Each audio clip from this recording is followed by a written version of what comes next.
Welcome to When the Smoke Clears. My name is Joel.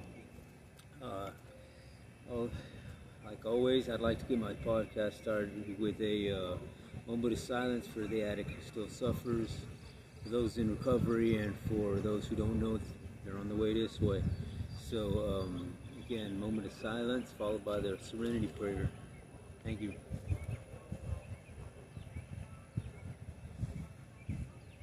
God, grant me the serenity to accept the things I cannot change, the courage to change the things I can, and the wisdom to know the difference.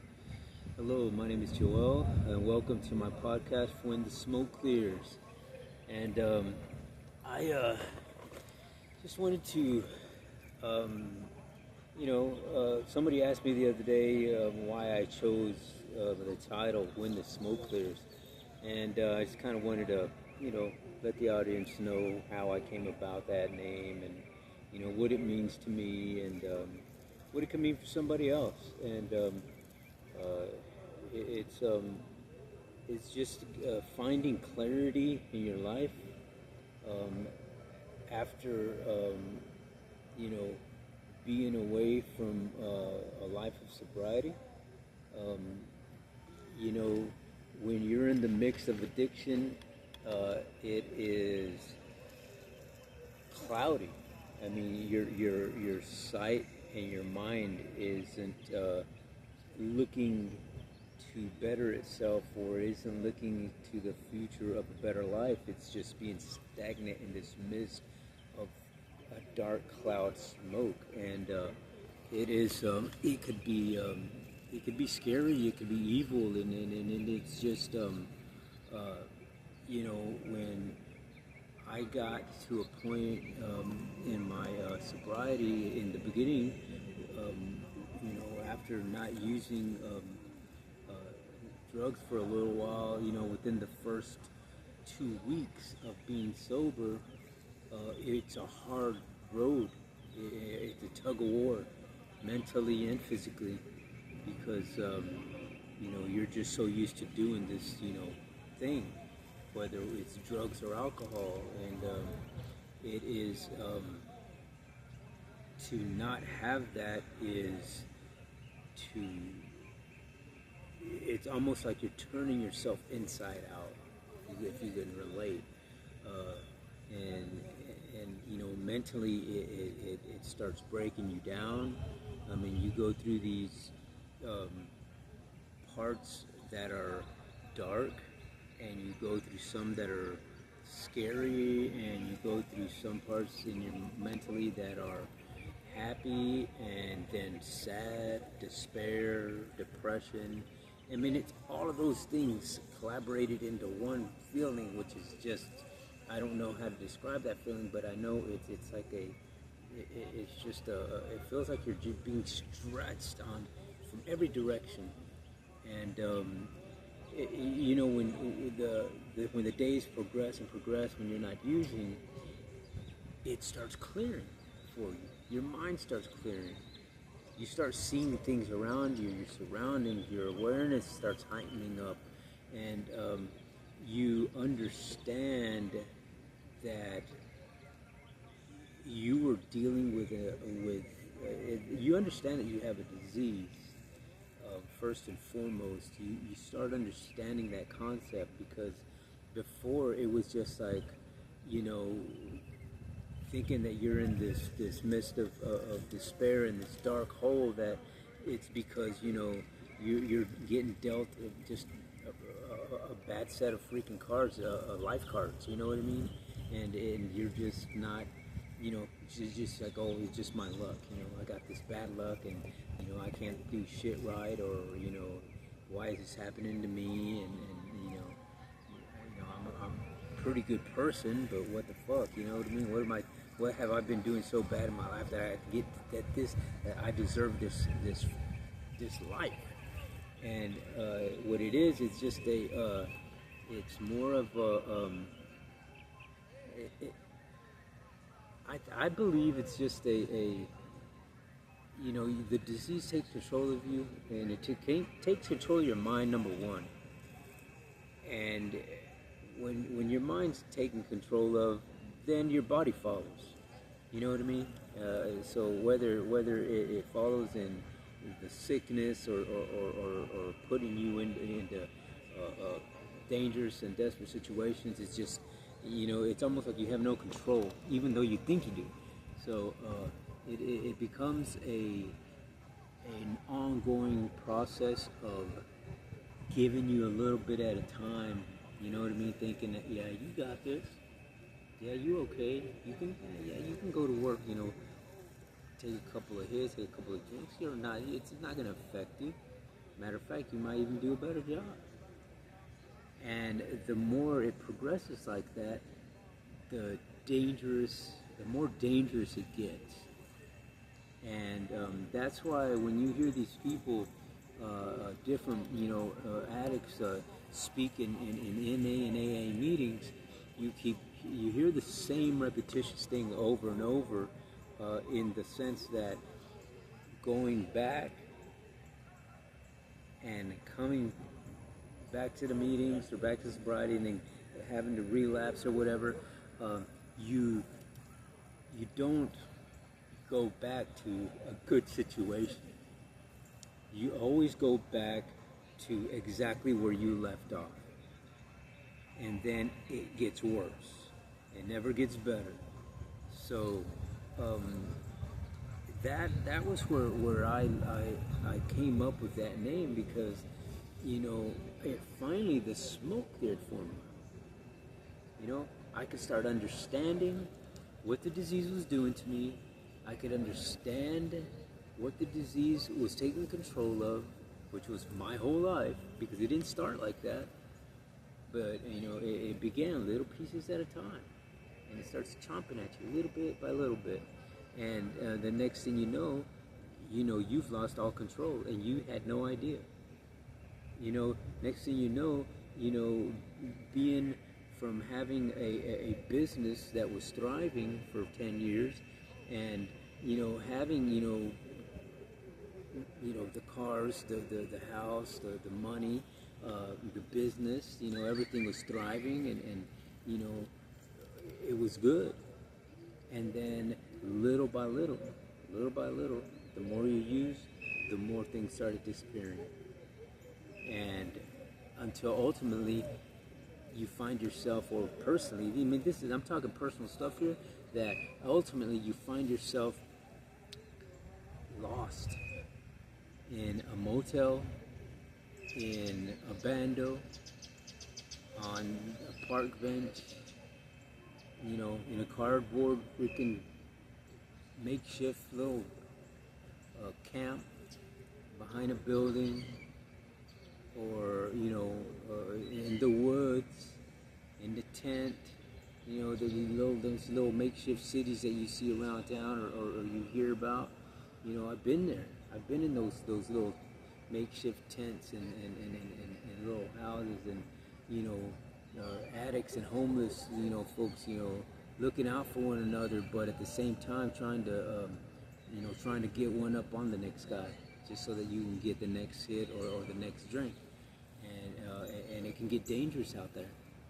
But because I was able to go through a program by the grace of God, and why I was chosen to go to that program, why I was chosen to get pulled over that day and get sent to jail, and then go to a program, and then why that stuff happened to me, why I was chosen for that, I have no idea. I just know that happened, and right at that particular moment in time, I thought that, oh man, I done fucked up. This is it, man. This is the end of the world right here. I'm fixing to go to prison. I'm gonna, it's just not gonna be good. And your life flashes. You start backtracking. There's just little scenes of your life just start coming up clearly. For that moment, you're like, fuck, who am I gonna disappoint? Then you start feeling bad, like you're letting people down and this sort of thing, and then, but when I got back into that environment where it was the community of recovery. Things started clearing up for me. Things started to come back that memories, problems, things that I've learned started coming back from like way, way back. I mean, I'm talking back from when I was 17, 18 years old. And which was right about the time when when was my first introduction to the 12-step program. And the things that I could remember somebody saying just started coming up fresh in my mind, and out of nowhere they just start popping into my head. So I started seeing things and recognizing things a little bit more clear every day that would go by that I wasn't using. I mean, the first 2 to 3 weeks, it was that tug of war with all your mixed feelings and emotions and physical, pain and that sort of thing. And it was a roller coaster ride. But once I was able to get off that roller coaster and start walking through the days of life, I could recognize things. I could sense things. I could recognize things, and I could understand where my disease was popping up. And it's a daily thing. It's not something that just here and there happens or whatever, here and there. Because relapsing and recovery isn't like it comes in spurts. No. It comes daily, but it comes in different forms. And being sober and being awake, in a sense, allows me to understand the disease and recognize the red flags of how I'm okay. Hold on, you're starting to get into the depressed mode, or you're starting to get into that irritability mode, or you're starting to get in that anger, or you're starting to get into the triggers of wanting to use. All of those things come up at different times, and it doesn't matter when, and where, and what part of the day. It doesn't matter. It happens. I mean, I know that it happens for me. Sometimes as soon as I wake up, something's going on. In the middle of the day, in the middle of the night, I wake up, dreams or whatever. And but I'm able to recognize and able to know that I have a Bible that I can read. I have an NA book that I can read. I got an AA book that I can read. I got a list of phone numbers of someone that I can call to, kind of ground me back down, bring me back from that ledge, as the old,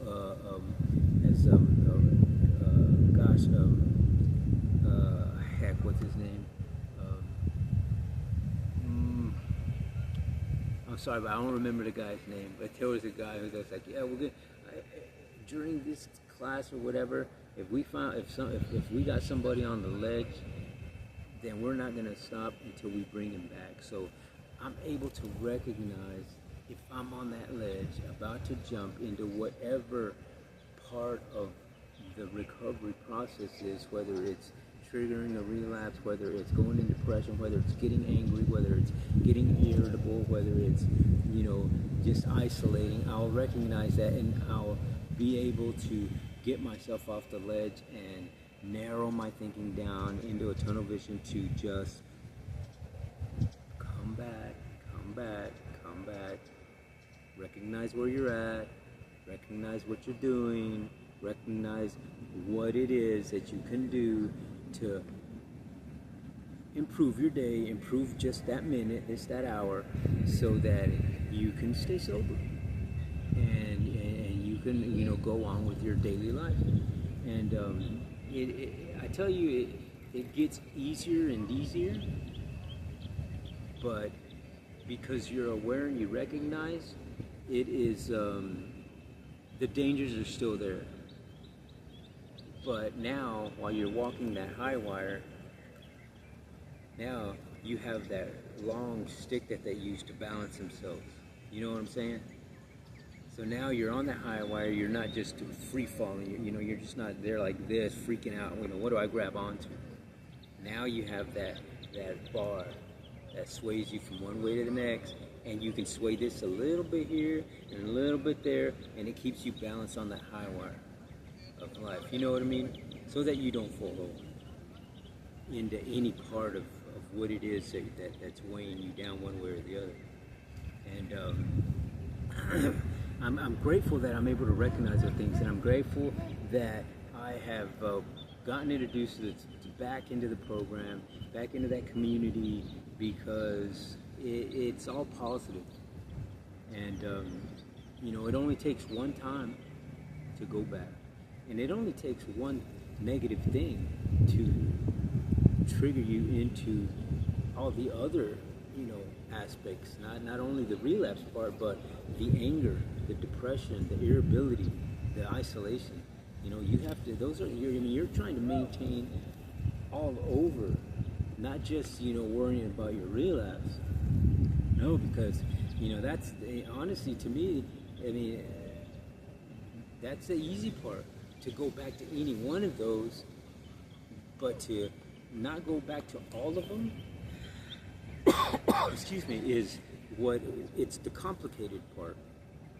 And that's where you know, your mind starts playing tricks on you, you know, and those are the things that you got to be aware of. And because the mind is a tricky thing, but you know what? We can control it, and only we can control it. You know what I mean? It's like nobody can make you mad. You allow yourself to get mad. You know what I'm saying? So it is, you know, nobody can make you do this drug. You're allowing yourself to do that drug because you're putting all these things, you're kind of talking yourself into it in a sense.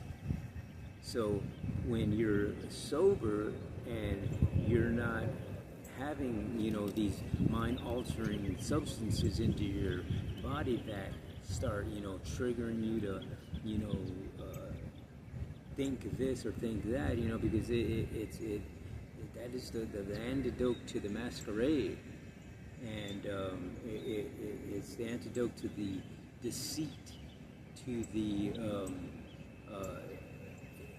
the evil presence that does exactly that. It talks you into it. It deceits you into it. It cons you into it, and you just have to be aware of those red flags and how to deal with them. And you know, I just, you know, wanted to kind of clear that up on, you know, because somebody asked me what it is or how I came up with the name of my podcast, When the Smoke Clears. And that's basically, you know, how I came up with it, because when the smoke cleared for me, I started seeing new life. I started seeing a new person in the sense that when, you know, because when I do these videos, I'll do them and I don't edit them. I don't do, you know, I don't cut shit out or none of that stuff. I just give you raw feed of how I feel at that moment. And I think that is key to helping someone else. You know what I mean? Because if I'm editing, then that means I'm picking and choosing. So in a sense, I'm not giving you a true video of what I just, you know, went through during those 20, 30 minutes of shooting a video. You know what I mean? I just pick and chose things that I wanted you to watch. And I'm not about that. What I want to do is I want to give you the raw feed of how an addict thinks and how an addict feels on a daily basis, and how an addict, you know, deals with addiction on a daily basis. So I believe that you need to see the whole picture and not just parts and pieces of it. You know, not just the good stuff, in a sense.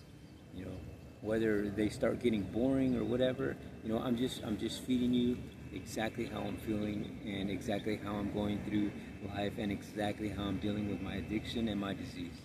So that's where the When the Smoke Clears came about, that I thought about the name for my podcast, and I, you know, when the smoke clears is can be different topics, and but for the title, that's what I chose because that's how I see things now. Is that I see things clear. The smoke is cleared for me, and I can see. I got a better vision of where I'm going, what I'm doing, and what I'm trying to share, and what I'm trying to get over to the audience as an addict in recovery. So I just thank you for watching my videos, and please hit the like button and share them if you will. If you know somebody who's struggling, maybe this will help somebody. I always say that for me, I heard somebody's story one time in a meeting, and that's how I was able to keep going in the 12-step program. And my second rehab that I went, or my first rehab that I went to, I stayed sober for 9 years after that, and because I heard somebody's story that I resonated with, and I was able to understand certain parts of what I was going through at that time in my life. And I hope that my podcast is reaching out to someone that it will tug on your heart, tug on your emotions, tug on your life, that you see something or hear something that you too can come aboard the boat of recovery. And it's a great place to be. It's a great community. No matter where it is that you're at in the world, there's always going to be a recovery community. And I encourage you to look for them, and whenever you get connected, stay connected. And the big book and the NA book doesn't lie. I mean, it was written. They were written by addicts, and it says in there that addicts find recovery through other addicts, and maybe not exactly in those words, but it's what it is. And just know that you have to do the legwork. This is not a community of lazy dudes and girls. You know what I mean? It's a work of people who want more, who want a better life, who are striving to get out of a dark hole. And you have a community that'll keep you out of there, and a community that cares. And like I said, I always say, if nobody hadn't told you today, that they care for you, I care for you. And I give my number out at the end of my podcast and my email. So if you need if you're struggling, you want to know a little bit more about the programs, or you want to know a little bit about how I, got to the road of recovery, I'm willing to share, and I'm willing to bring people along with me. So again, thank you for watching my podcast, and I appreciate it. Please hit the like buttons and share my videos with someone that that may need help, or that's in recovery. Again, I'm going to give out my digits so that give me a call, shoot me a text, shoot me an email, and my number is 210-278-2619. That's 210-278-2619. My email is joelscorpflow@gmail.com. That's JOELSCORPFLO @gmail.com. That's joelscorpflow@gmail.com. Shoot me an email, shoot me a text, give me a call. If you need help, if you feel that you're done, you're ready, and you need to know how to look for a meeting, where to go, how to get help, I know a few places and network of people of how to get you the help here in San Antonio, Texas, and for the veteran who is homeless or in addiction. I'm a veteran, and I understand and know how to navigate through the system to get you the help that you need. And even if you're not a veteran, please reach out, and I'll do the same for you.